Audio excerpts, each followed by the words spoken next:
when you have a really good conversation in Discord, might as well make a video about it. How I would rewrite and redesign D&D 4th edition. With the recent announcement that Jeremy Crawford and Chris Perkins are both leaving Dungeons and Dragons team, it's gotten me thinking about, like, what would I do if I was in charge of D&D? If it was my project and I had full reign, Hasbro was like, hey, bud, we believe in you. Do what you need to do to make a good game. Obviously, I would start with 4th edition as a baseline. Now, 4th edition is not a perfect game.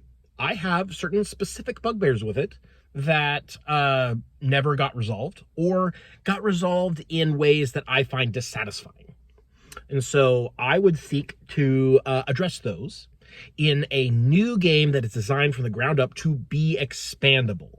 And that kind of is something that I think 4th edition did misstep with. The first player's handbook was kind of rushed out the door, and I think they didn't really have time to consider future-proofing the designs of the character classes.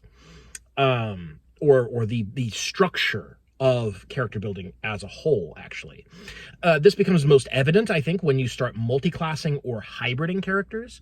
There's a lot of classes that just don't work together very well. They either don't share 2 ability scores, or they don't share any ability scores. And the issue then is that your options for making an optimal character that keep up in the math become very restricted. If you have to sustain 2 different primary ability scores so that your attacks stay up, you actually don't have any budget in your ability score improvements to keep up on your secondary stuff, or to in any way customize your character in this regard. And this has kind of been an issue that I've had with ability scores since 4th edition, and 5th edition didn't make it any better. In many ways, it made it worse, actually. So what I think the very first thing I would do is look at the attack math. Attack modifiers, I think, should not include an ability score at all. Why not just remove the ability score element from attack rolls? Lancer does this, and I've already made a video about how good of an idea I think that is. So my inclination is to have the base attack modifier just be your level. All characters use their level. It's a d20 plus your level as the attack modifier by default. Additional modifiers may apply. So that would, I think, be my step 1. Now, would it definitely be your level modifier? No, not definitely. I don't know if I want it to be half level or full level, or not include level at all. Because here's the thing. Having no level-based mechanics in scaling means that we do away with what we call the number treadmill, which is another thing that annoyed me about 4th edition, is that this, like, if you look at the math, the numbers on the player side kind of cancel out the numbers on the monster side, and everything kind of stays more or less static even as all the numbers get bigger. And that strikes me as slightly dishonest in a way. It's the game saying, ooh, your numbers just got bigger, but not really. You still need the same number on the die to hit.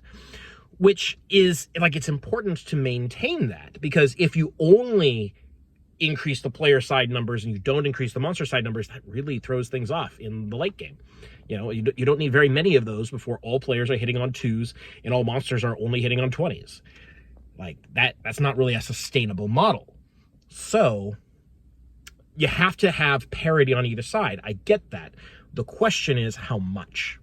Having your full level as part of your progression math makes a kind of sense, in that it means that there's always going to be a meaningful difference if the party is facing higher or lower level monsters. They're gonna notice that, oh, this monster's really easy to hit, or this monster's a little harder to hit.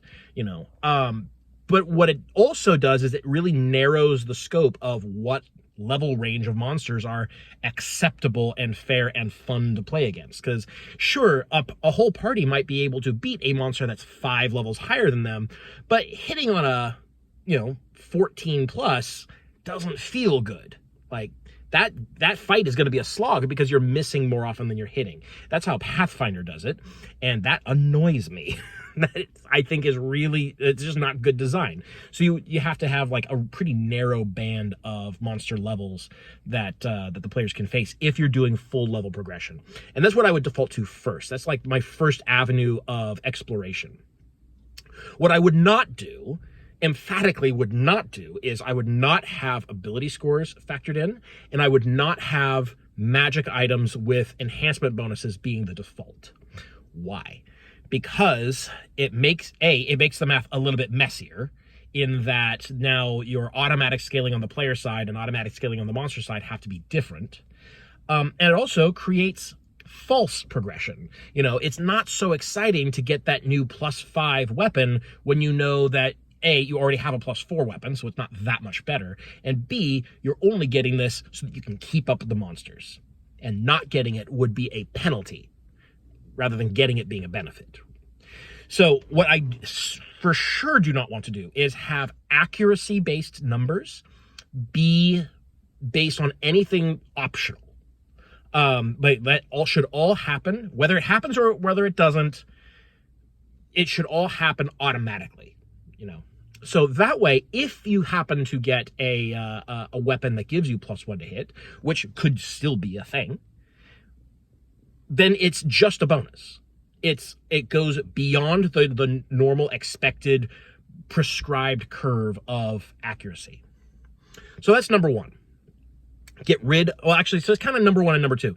Getting rid of ability scores as part of attacks in order to facilitate, and that's connected to standardizing and regulating the level-based accuracy bonuses.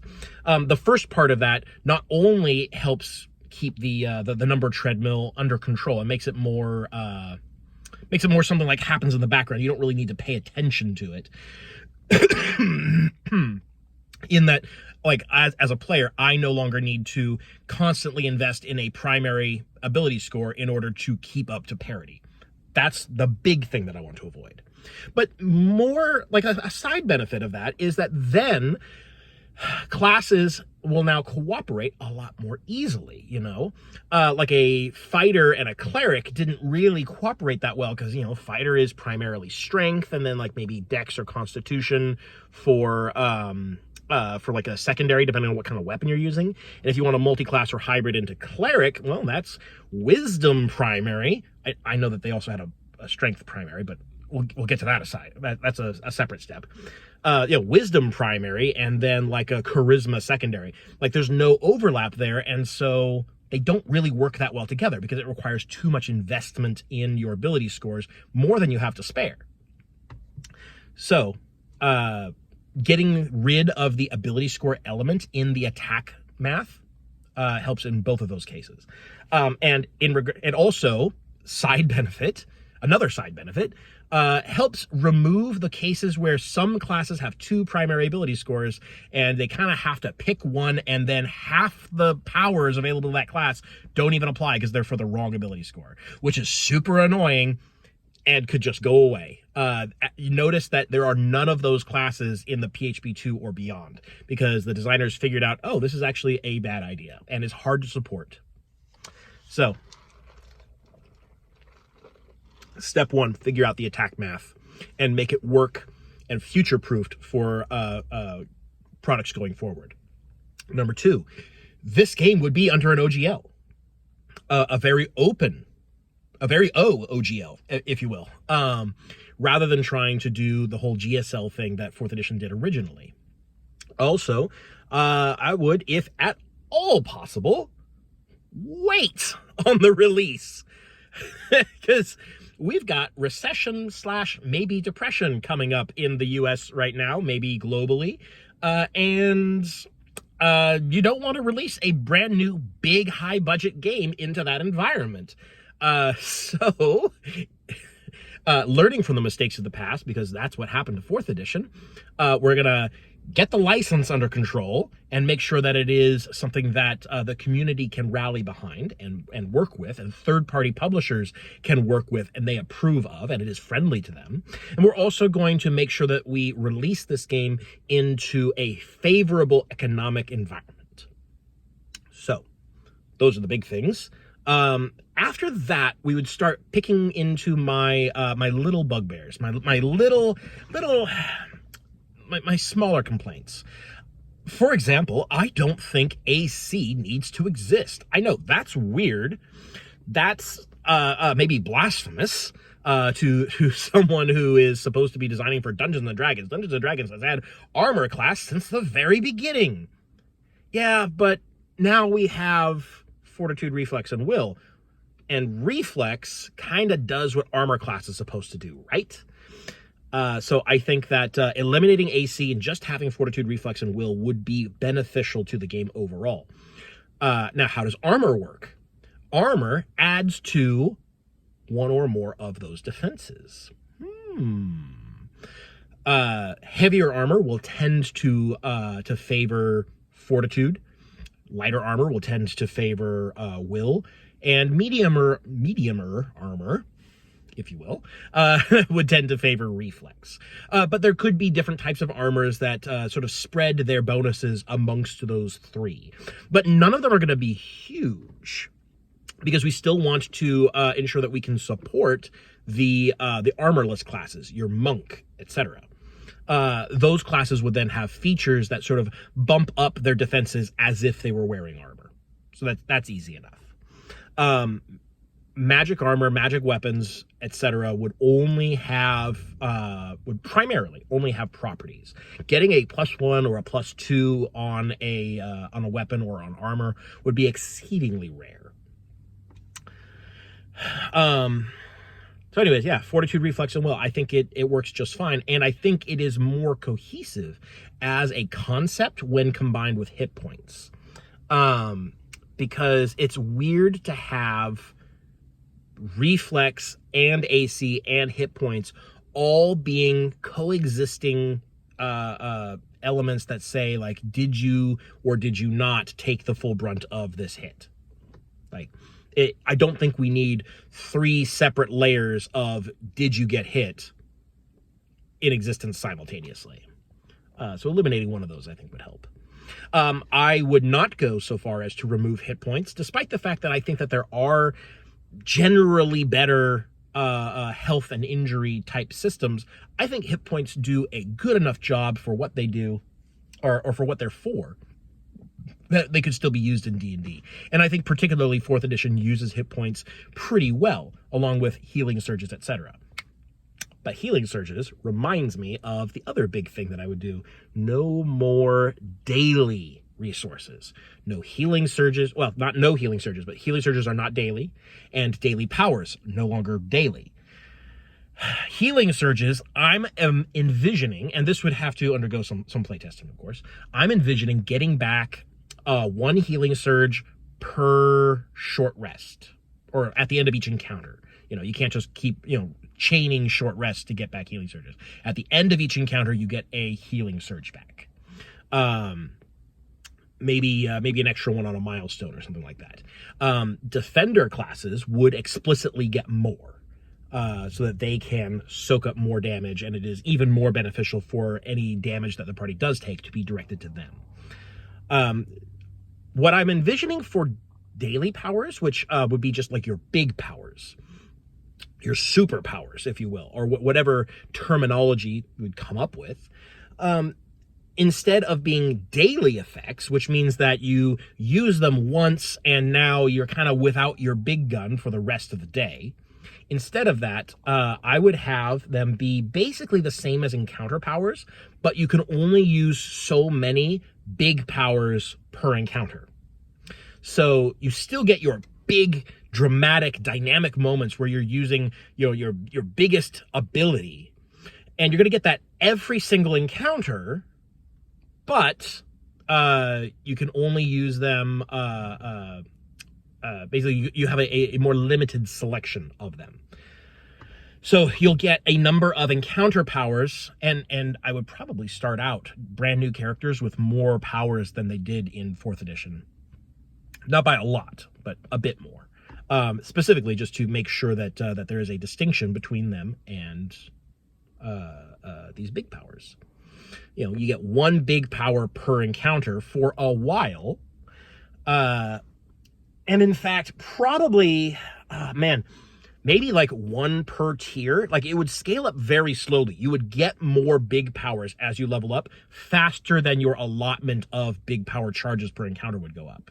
So you could know 5 or 6 big powers and only be able to use 1 in heroic tier, 2 in paragon tier, and 3 in epic tier. I also have some ideas for shuffling around the layering of characters. So, like, I think themes are a great idea, and I would probably rename them to heroic themes in order to mirror Paragon Paths and Epic Destinies. You have heroic themes, Paragon Paths, Epic Destinies that all layer on top of your class that runs 30 levels. I don't know what I would do specifically to expand backgrounds, but I think expanding backgrounds would be a good idea. Feats. I think feats work out pretty well. There's too many. And that's just a thing that would need to be figured out. If I was in charge, we would not have the frenetic release schedule that 4th edition had. And so the number of feats and the number of powers available would not scale quite so fast, but they would scale. You would not see me going a decade and only putting out like 6 books or whatever. No. I like the way that 4th edition books are distributed. I like, you know, the player's handbooks with new classes and new races.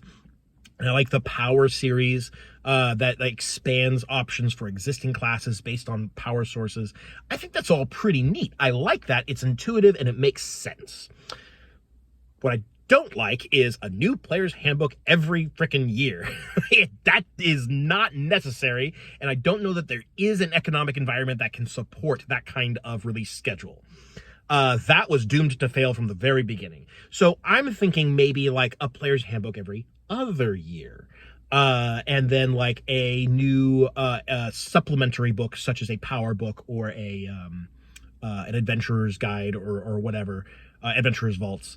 So, you know, something along those lines, maybe every 4 to 6 months, you know. So a slower release schedule, but still much faster than 5th edition.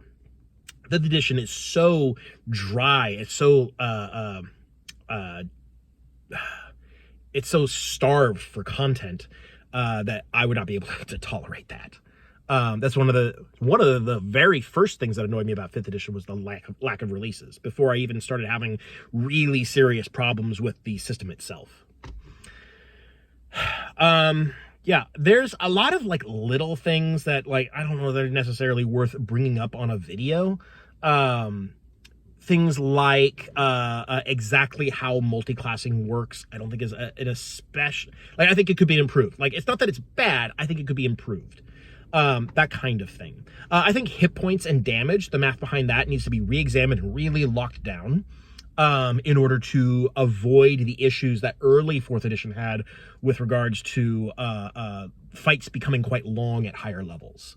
I think even with the Monster Manual 3 math update, I think it still becomes an issue at higher levels, just less of one.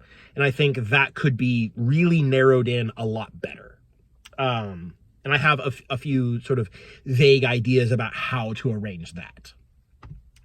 But, yeah, overall, I think 4th edition would be a great base for a 6th edition D&D. If you go back and like you take the mechanics of 4th edition and you refine them, you retune them, you re-examine how they contribute to the overall experience, I think it would just be a fantastic way to rebuild D&D, but you learn from and avoid the mistakes of the past. The mistake is not the system itself, it is how it was implemented with regards to the license, with regards to the release schedule, oh my gosh, with regards to not future-proofing your designs enough, not really having that forethought, or really the development time necessary to have that forethought. Like, I'm not blaming the developers for the game that they put out. It was a great game for the conditions that they were working under. In a perfect world where I am also in charge of D&D, then I would have these mistakes fixed. But that's kind of dealing with a lot of hindsight.